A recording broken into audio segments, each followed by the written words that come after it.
Dans cette seconde séquence de ma collection Strasbourg à pied, nous partons de la place de la cathédrale et nous allons effectuer un circuit de 1,5 km dans le quartier.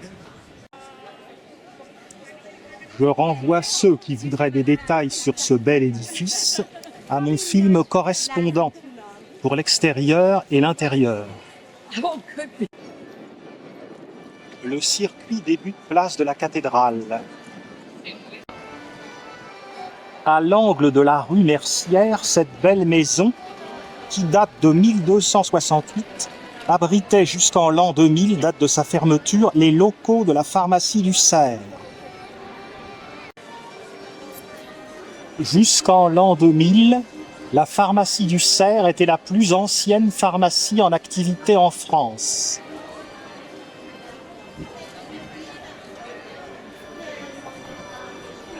À présent, ce sont des locaux culturels.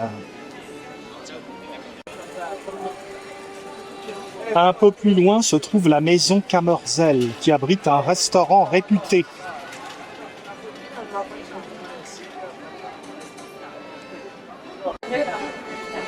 Les arcades de l'ancienne pharmacie du Cerf abritent des reptiles.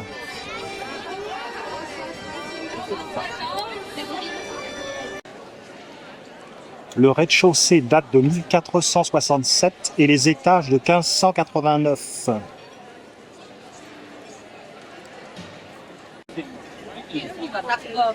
Cette maison offre un magnifique exemple de l'architecture Renaissance.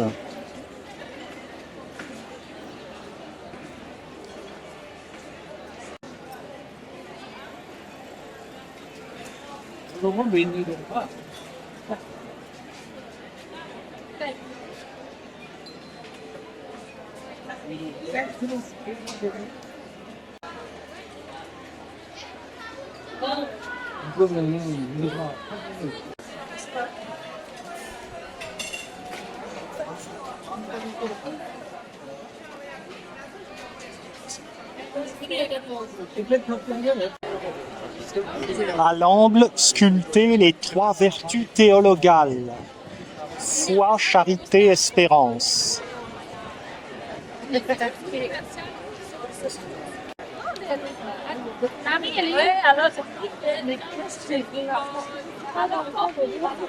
Sont représentés également les 12 signes du zodiaque, les 10 âges de la vie.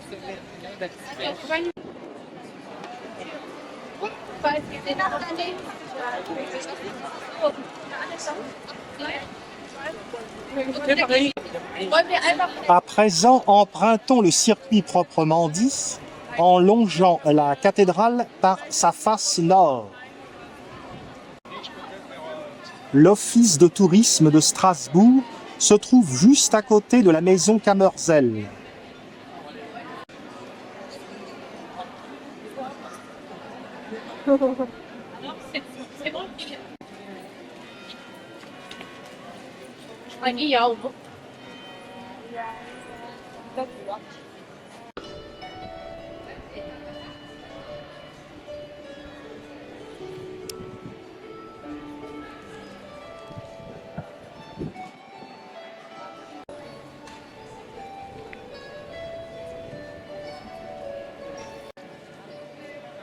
Si j'étais paresseux, je prendrais le petit train, mais je suis là pour faire Strasbourg à pied.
Nous nous engageons sur la gauche dans la rue du Dôme.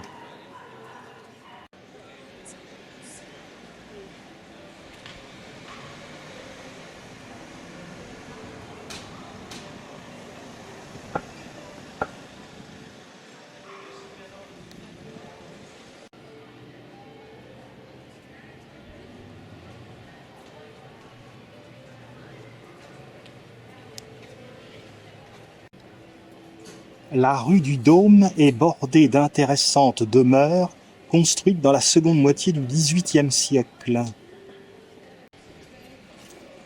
Le chevet de la cathédrale. Poursuivons rue du Dôme. Les maisons au numéro 17 et 18 sont particulièrement intéressantes dans le rococo strasbourgeois.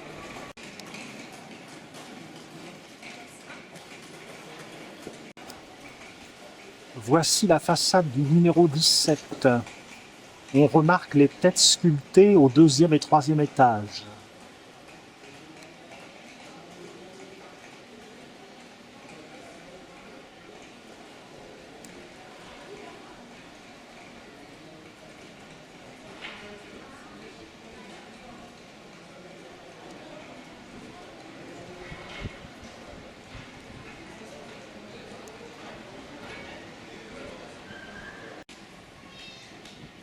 On retrouve encore des têtes sur la façade du numéro 18. Mais à l'étage, on trouve des fleurs stylisées.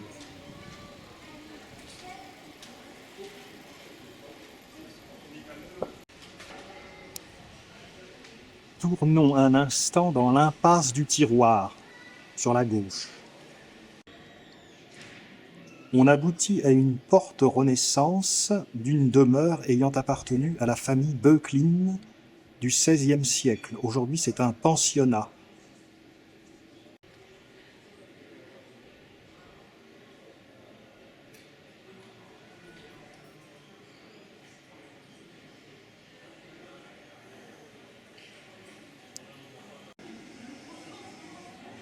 La rue du Dôme se trouve sur l'emplacement du Decumanus romain.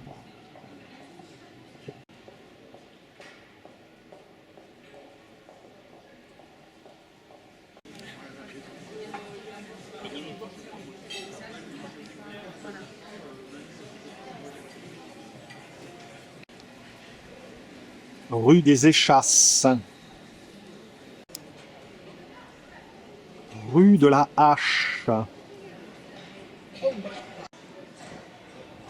Le bâtiment de l'ISEG, École de marketing et communication.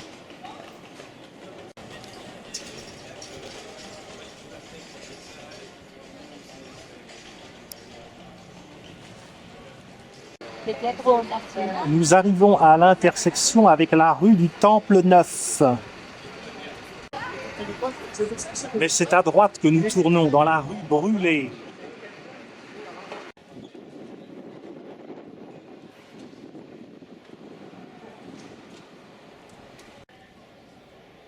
Le nom de la rue Brûlée vient peut-être d'un massacre.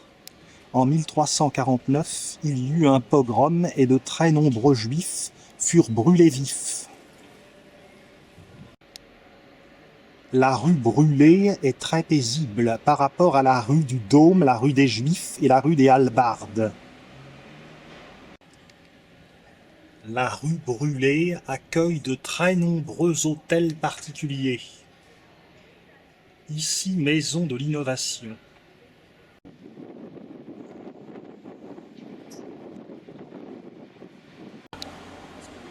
Nous voici devant l'entrée de l'hôtel de ville de Strasbourg, en grès rose. Il s'agit de l'hôtel de Hanau-Lichtenberg.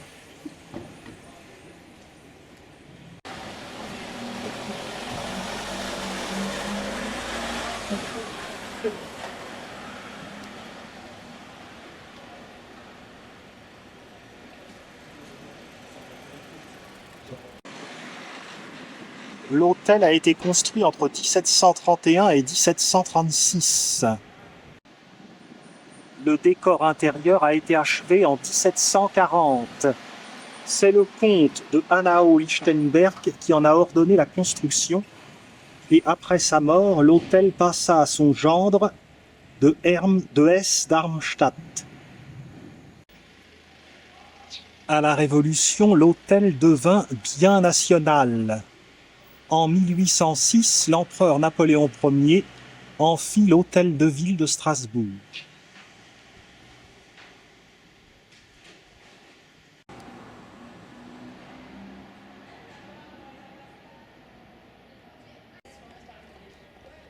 Poursuivons dans la rue Brûlée. Cette plaque rappelle que le maréchal de Kellermann, vainqueur de Valmy, naquit dans cette maison, au 6 de la rue Brûlée.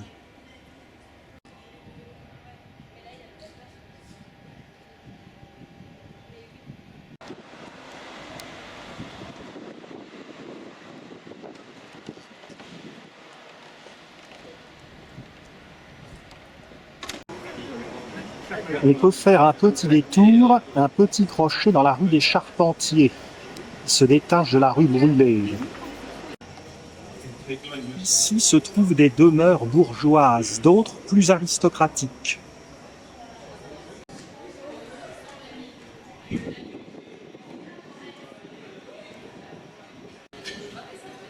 Maison à Encorbellement.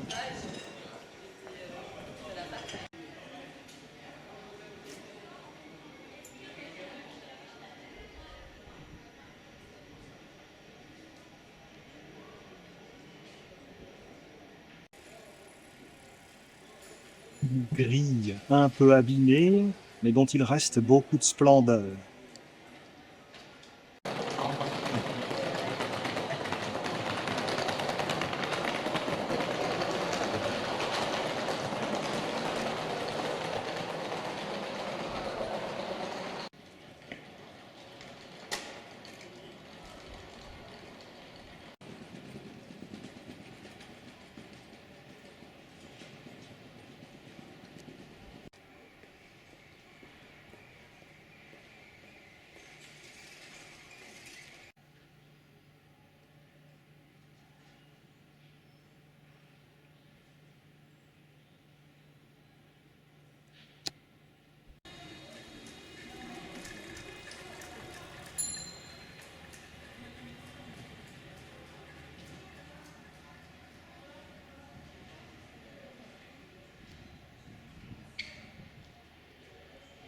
Rebroussons chemin et revenons rue Brûlée. Belle perspective de la rue des Charpentiers.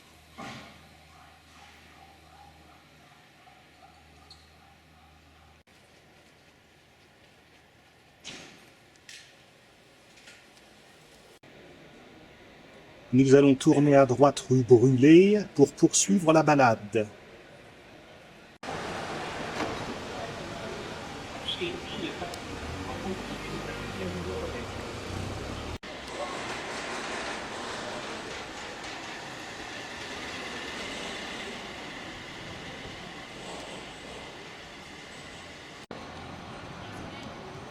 L'hôtel Gaillot de Pont est celle du gouverneur militaire de Strasbourg. L'hôtel Gaillot a été construit pour les frères Gaillot en 1754-1755.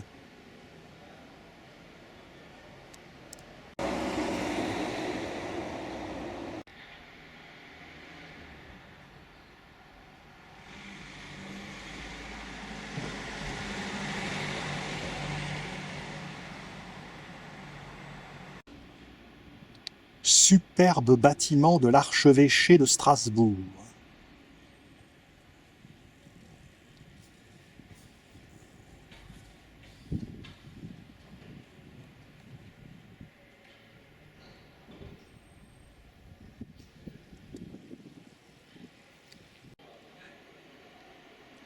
L'hôtel du grand doyenné est tout simplement superbe.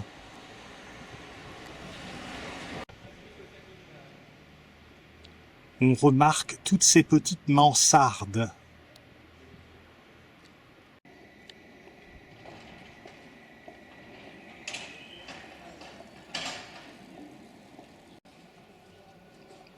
L'hôtel du Grand Doyenné a été construit entre 1724 et 1732 par Auger Malot-Soussard à l'initiative de Frédéric de la Tour d'Auvergne, prince de Turenne, doyen du grand chapitre de la cathédrale. Bel immeuble également au numéro 18. De ce côté, c'est l'hôtel du préfet.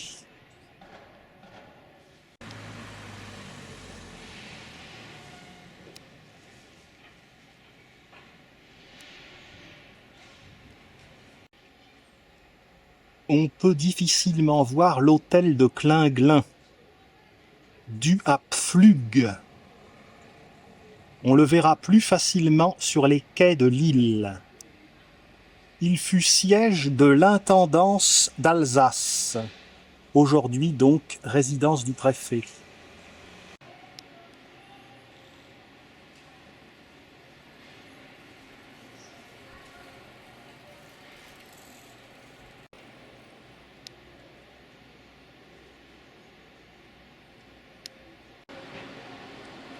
Nous arrivons à l'extrémité de la rue Brûlée et nous croisons la rue du Parchemin.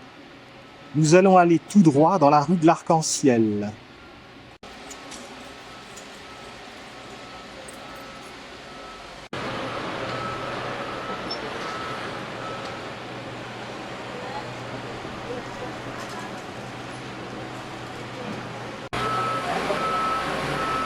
La silhouette de la cathédrale est omniprésente.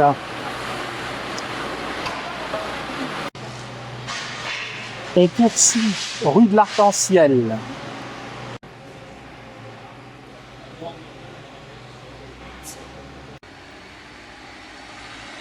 Serait-ce François Ier? Strasbourg n'était pas française à son époque.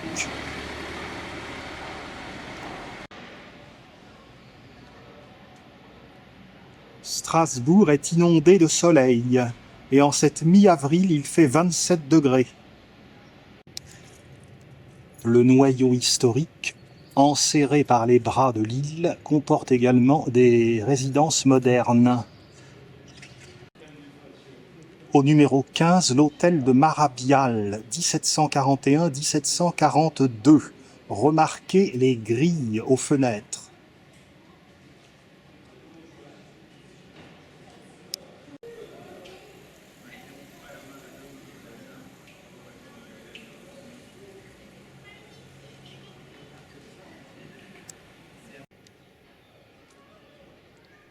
On arrive place Saint-Étienne.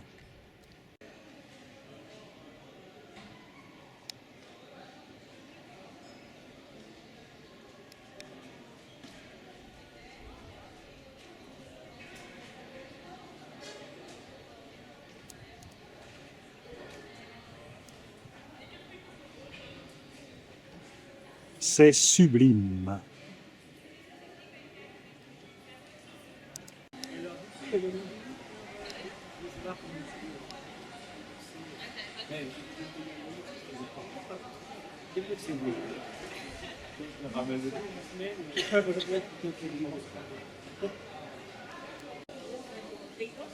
Cette place possède un charme éclatant.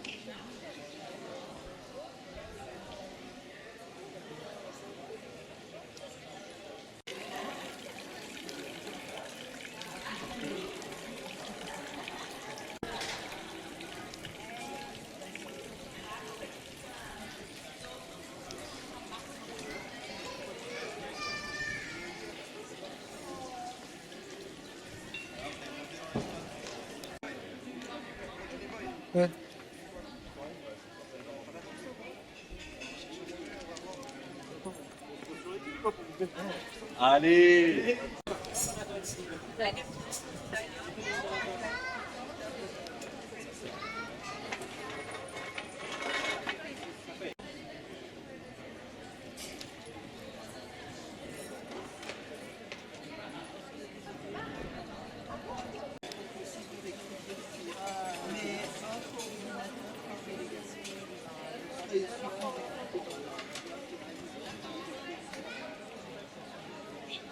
De la place Saint-Étienne se détache la rue du même nom que nous allons suivre.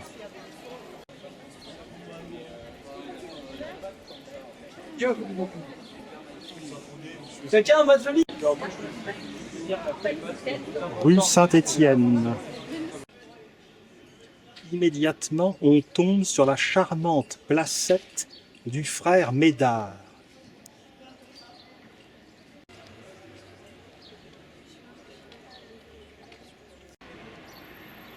Nous sommes non loin des quais de l'île. Mais nous allons tourner à droite dans la rue des Vaux.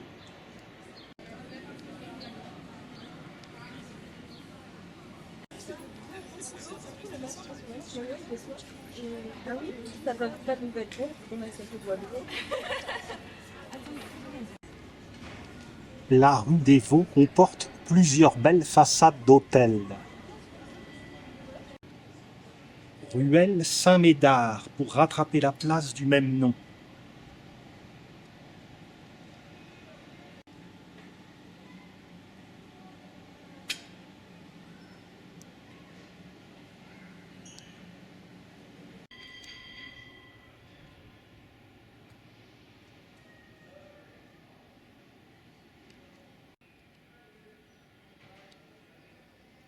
On prend sur la droite la rue de la Croix. On aboutit sur la place Mathias-Mérian.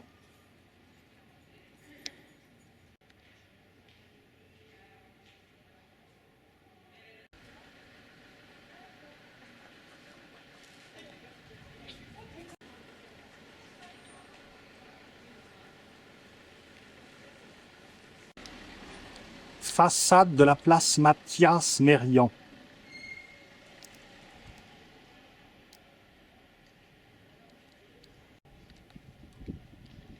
Peu à peu, on retourne à la cathédrale.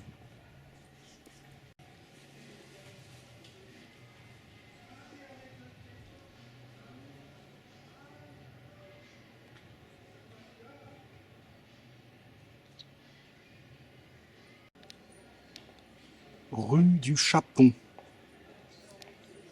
Pas du Japon, Chapon.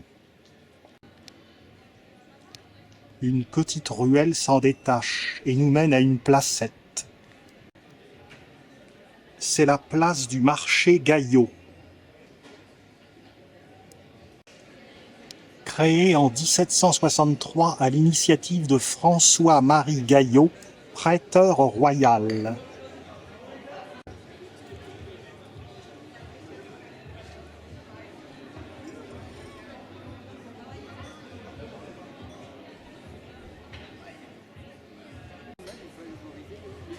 Quelques maisons ont gardé leur colombage.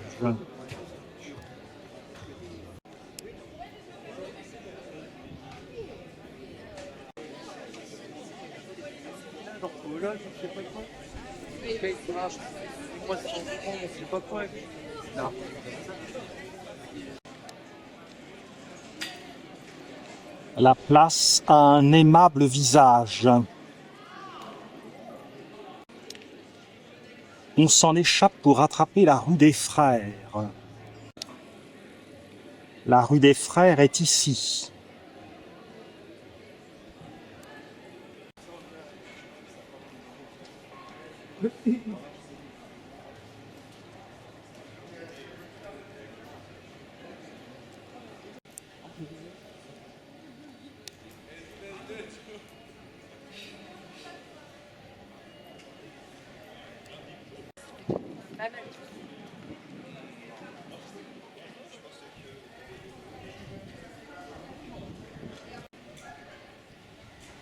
Les frères en question sont des frères chanoines.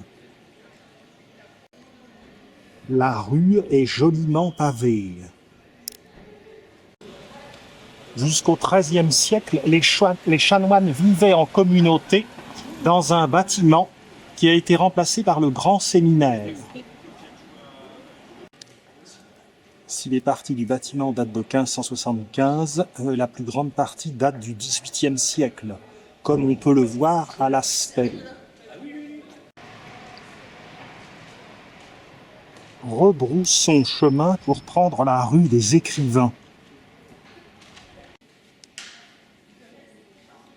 La culture est au sol.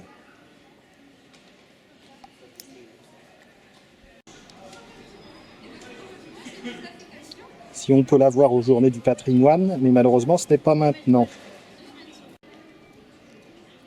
Voici la rue des Écrivains.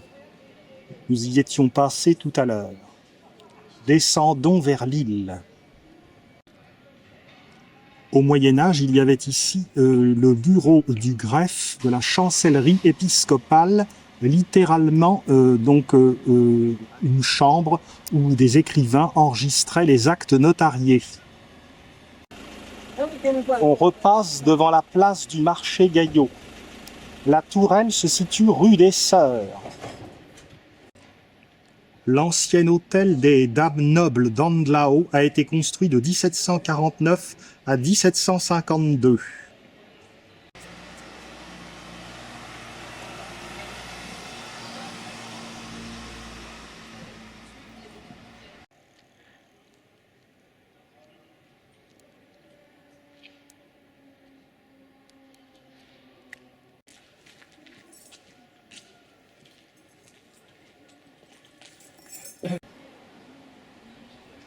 Rue de la Rappe.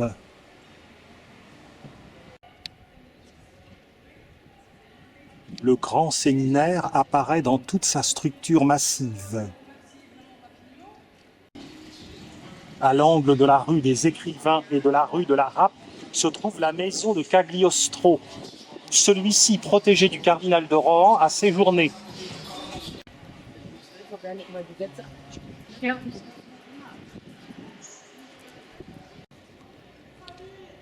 Nous sommes à proximité de la cathédrale et ici de la place du château. De ce côté, le palais Rohan.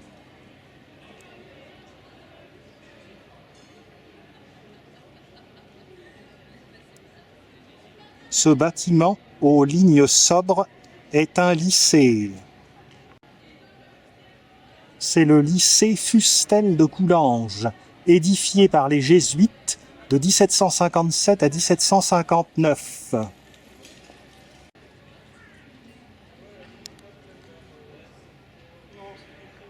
Nous allons passer par la rue du Bain aux Roses pour rejoindre les bords de l'île et observer la façade côté jardin du palais Rohan.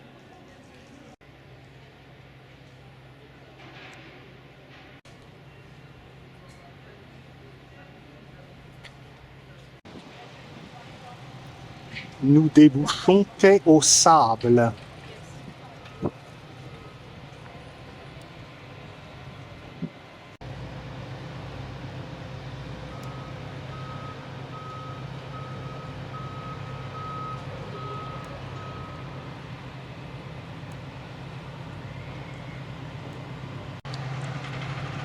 Embarquement pour les croisières sur l'île. Façade du palais Rohan, dite côté jardin. En fait, face à l'île, il n'y a pas de jardin.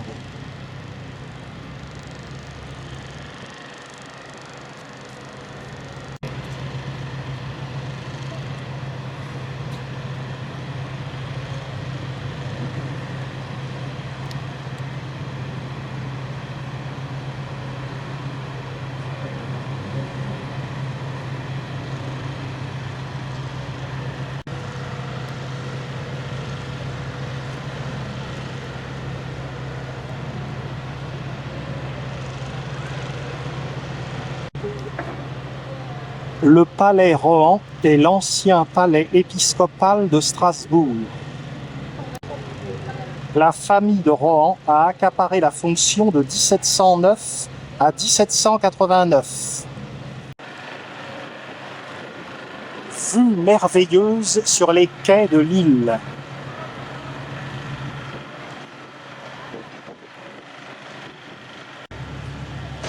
Le palais Rohan a été édifié de 1731 à 1742 sur les plans de Robert de Cotte.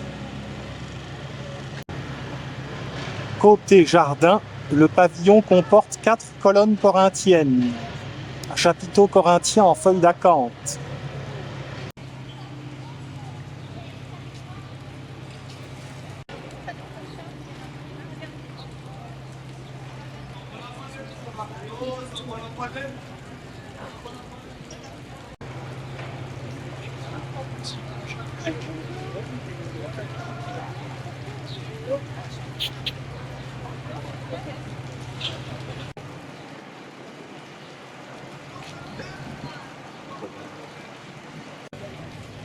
Nous verrons les bords de l'île dans une autre séquence. Revenons vers la place du château et la cathédrale.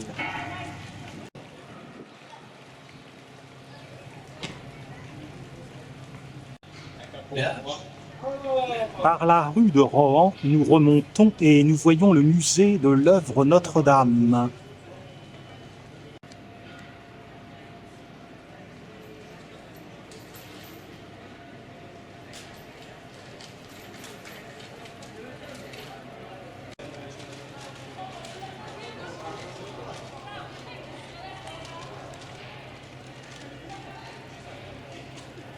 On ne s'en lasserait pas de cette flèche de 142 mètres.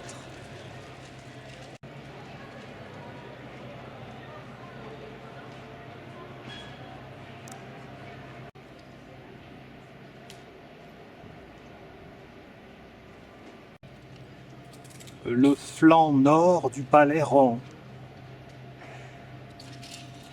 Les appartements sont merveilleux. Place du château, on retrouve le musée Fustel de Coulanges. Le palais Rohan, vu depuis la cathédrale, la place la place du château.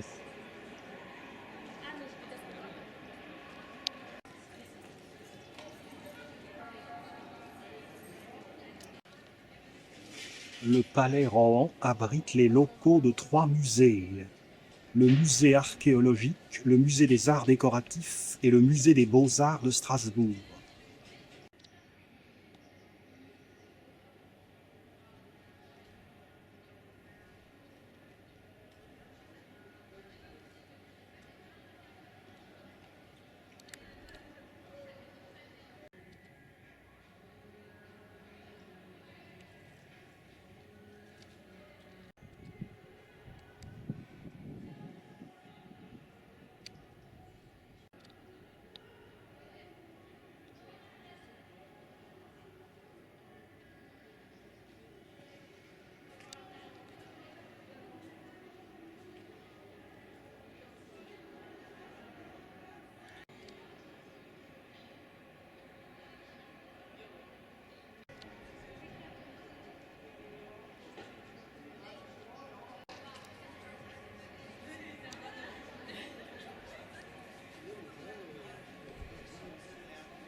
Le vert du printemps et le grès rose des Vosges.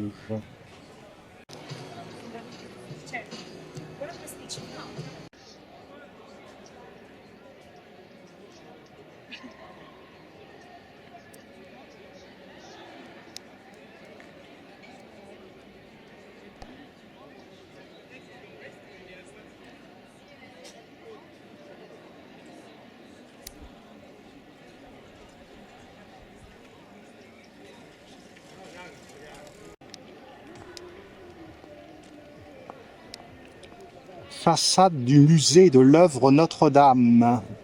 Dans ce musée, notamment, on trouve les sculptures de la cathédrale de Strasbourg, les originales qui ont été usées par le temps et la pollution. Sur la façade de la cathédrale, ce sont pour la plupart des copies. L'aile est du musée, avec son pignon, date de 1347. L'aile ouest date de 1578.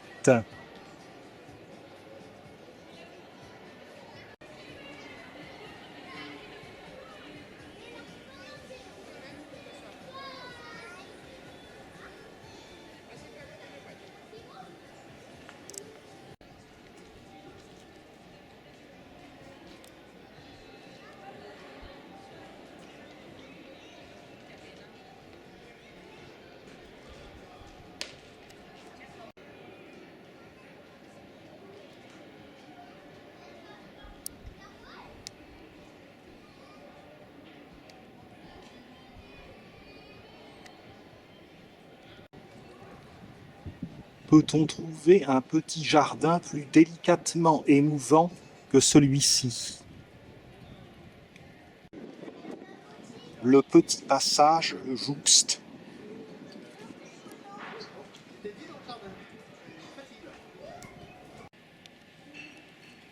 Aspect du jardinet médiéval du musée de l'œuvre Notre-Dame.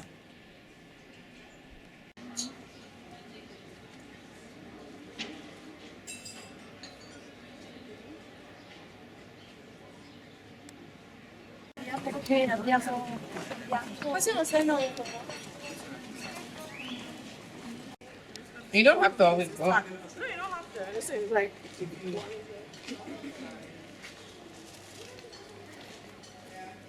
Réintégrons la place de la cathédrale.